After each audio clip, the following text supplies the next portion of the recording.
Assalamualaikum warahmatullahi wabarakatuh. Perkenalkan, nama saya Salsabila Anandasya Putri dengan NIM 2414050036 dari kelas 2 TPIB, akan menjelaskan mengenai konsep fonetik, fonologi, dan juga morfologi. Terima kasih, Pak.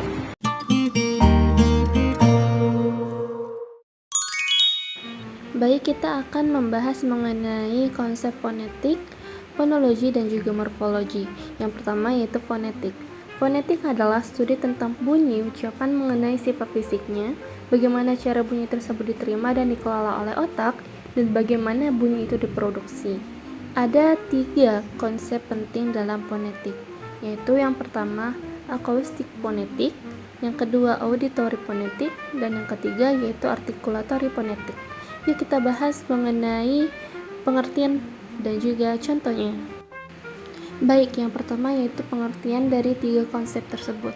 Yang pertama ada akustik fonetik, yaitu sifat-sifat bunyi ujaran seperti frekuensi, amplitudo, durasi, dan juga mempelajari cara fisik suara ujaran bergerak. Yang kedua ada auditory fonetik, adalah cara pendengar memahami sinyal linguistik, mempelajari tentang bagaimana bunyi diterima oleh telinga dan didekode oleh otak. Yang ketiga yaitu artikulatory fonetik.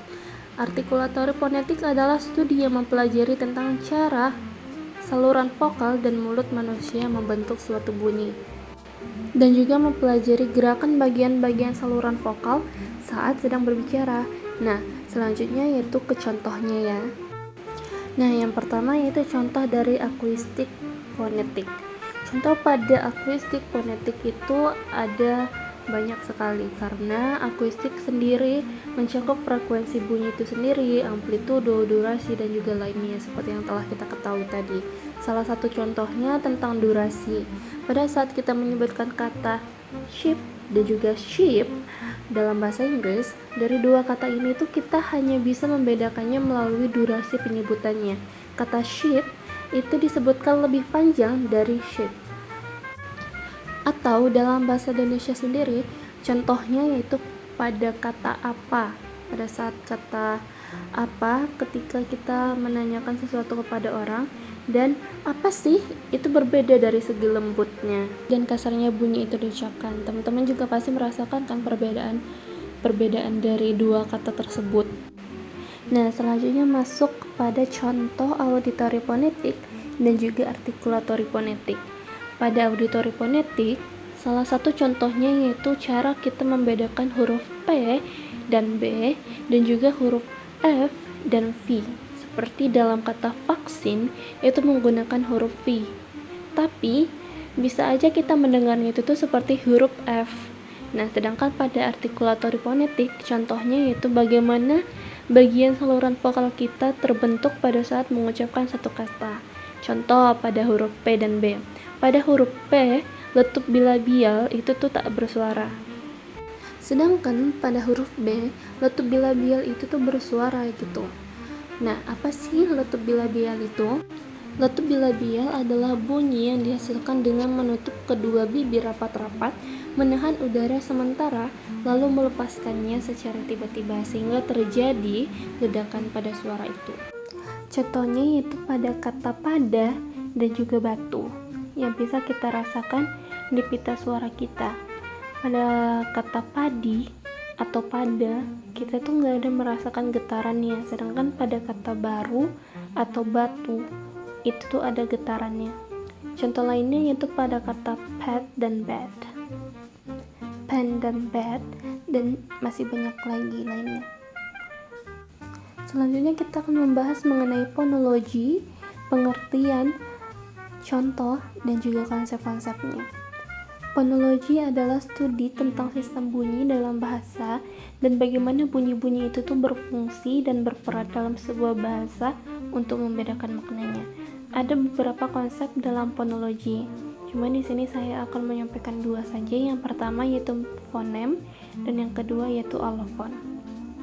Yang pertama yaitu fonem. Fonem adalah satu onggok bunyi dalam persepsi satu bahasa yang dapat membedakan makna. Contoh, dalam bahasa Arab, itu ada 4 fonem dalam huruf S, yaitu sin, shin, swad, dan juga tha. dimana satu fonem itu tuh bisa membedakan arti dari satu kata. Sedangkan dalam bahasa Indonesia hanya ada satu fonem, yaitu S doang. Nah, yang kedua yaitu allophon.